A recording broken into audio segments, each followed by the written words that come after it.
Welcome back to my channel కిచులు పనులు. ఈరోజు మనం చికెన్ ఫ్రై పీస్ బిర్యానీ చేసుకుందాం. దానికి మొదటగా జీడిపప్పు నానబెట్టుకుందాము. చికెన్ జీడిపప్పు వండుతాను నేను. సో మనం ఫస్ట్ అయితే 2 టమాటాలు 2 ఉల్లిపాయలు కోసి పక్కన పెట్టుకుందాము. గ్లాసున్నర బియ్యం వేసాను నేను బిర్యానీకి. అంటే గ్లాసున్నర బియ్యం వేసానంటే 3 గ్లాసులు వాటర్ తీసుకోవాలి. సో 2 మసాలా సరుకులు, తర్వాత ఉల్లిపాయలు పచ్చిమిరపకాయలు కోసి పక్కన పెట్టాను. మనకి కొంచెం ఆయిల్ వేసుకుని 2 స్పూన్లు ఆయిల్ వేసాను, 2 స్పూన్లు నెయ్యి వేసాను నేను. వేసుకొని మసాలా సరుకులు వేసుకుందాం. బిర్యానీ సరుకులు వేసుకొని 2 పచ్చిమిరపకాయలు 2 ఉల్లిపాయలు కొంచెం మగ్గాలి. మగ్గిన తర్వాత 2 ఉల్లిపాయలు చిన్న 2 టమాటాలు, కొంచెం అల్లం వెల్లుల్లి పేస్ట్ వేసుకొని కొంచెం బాగా మగ్గాలన్నమాట.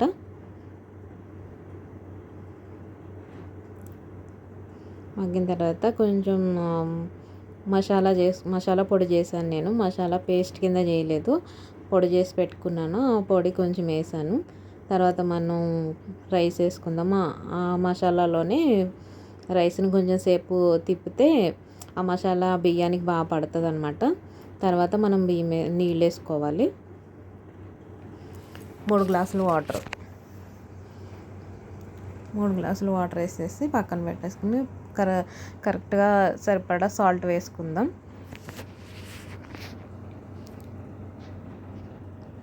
సాల్ట్ ఎక్కువైనా బాగోదు, తక్కువైనా బాగోదు కదా. సో మనం కరెక్ట్గా వేసుకోవాలి. సాల్ట్ దగ్గర పడింది. ఈలోగా మనం కొంచెం పుదీనా కొత్తిమీర వేసుకుంటే బాగుంటుంది. నా దగ్గర అది లేదు, పుదీనా ఉంది. పుదీనా అయినా కోసుకొచ్చాను వెళ్ళి, కొంచెం మా తొట్టులో వేసింది కోసుకొచ్చాను. తర్వాత కొత్తిమీర అయితే మా దగ్గర లేదు, ఉంటే వేసుకోండి, లేదంటే స్కిప్ చేసేయచ్చు. మన దగ్గర ఉన్నది వేసుకోవడమే అంతే. రైస్ అయితే అయిపోయింది, పక్కన పెట్టేసి ఇప్పుడు మనం కూర రెడీ చేసుకుందాం. చికెన్ ఫ్రై చేసుకుందాం. మనం ఆయిల్ వేసుకొని మనం 2 ఉల్లిపాయలు వేసాను. 2 ఉల్లిపాయలు బాగా ఫ్రై అవ్వాలి, మగ్గాలన్నమాట. మగ్గిన తర్వాత మనం కొంచెం నానబెట్టుకున్నాం కదా కాజు, అవి తీసి ఇందులో వేసుకోవాలి.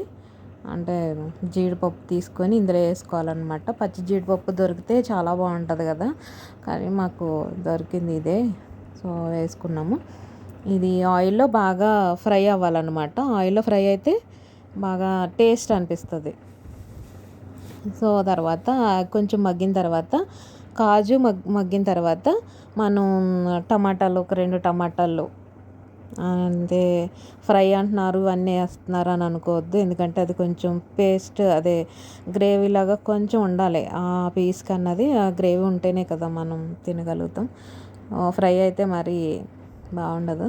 అందుకని నేను కొంచెం 2 ఉల్లిపాయలు 2 టమాటాలు మగ్గబెట్టాను. సో చికెన్ వేసేసి సాల్ట్ వేసుకోవాలి. చికెన్ వేసిన తర్వాత సాల్ట్ వేసుకుంటే కొంచెం ముక్క మెత్తబడడానికి అన్నీ బాగుంటుంది అనమాట. కొంచెం సాల్ట్ వేసి బాగా ఫ్రై చేసుకోవాలి. ఒక్క మాదిరిగా కాదు, బాగా అంటే చికెన్లో ఉన్న వాటర్ అంతా మగ్గిపోవాలన్నమాట. తర్వాత మనం పసుపు, కారం మనకు సరిపడా వేసుకోవాలి. కొంచెం ఫ్రై కదా, దానికి నేను ఏం చేశానంటే కొంచెం కారం ఎక్కువ వేసుకున్నాను. మీకు తగ్గట్టుగా మీరు వేసుకోవచ్చు. బాగుంటుంది. బాగా మగ్గబెట్టేసేయండి. అయిపోయింది, కొంచెం దగ్గరగా అయ్యింది కూర కాదు ఫ్రై. కొంచెం పచ్చిమిరపకాయలు, ఆ మసాలా పొడి వేసుకుంటే లాస్ట్ అయిపోయినట్టే. కొంచెం చికెన్ మసాలా ఉంటుంది కదా, మనకు నచ్చితే వేసుకోవచ్చు, లేదంటే స్కిప్ చేసేయండి. నేనైతే వేసుకున్నాను లైట్గా, మరీ ఎక్కువ ఏం వేసుకోలేదు. వేసుకోవచ్చు, బాగుంటుంది అనమాట. కొంచెం ఆ ఫ్లేవర్ రావడానికి అంతే. చాలా అంటే నిజంగా అయితే మాత్రం తిన్న తర్వాత వండుతుంటేనే స్మెల్ చాలా బాగా అనిపించింది. ఆ మసాలాకి అయితే మాత్రం చాలా బాగా అనిపించింది. అయితే రెడీ అయిపోయింది. కంపల్సరీ మీరు కూడా ట్రై చేయండి, లైక్ చేయండి, షేర్ చేయండి, సబ్స్క్రైబ్ చేయండి. కిచులు పనులు. Thank you.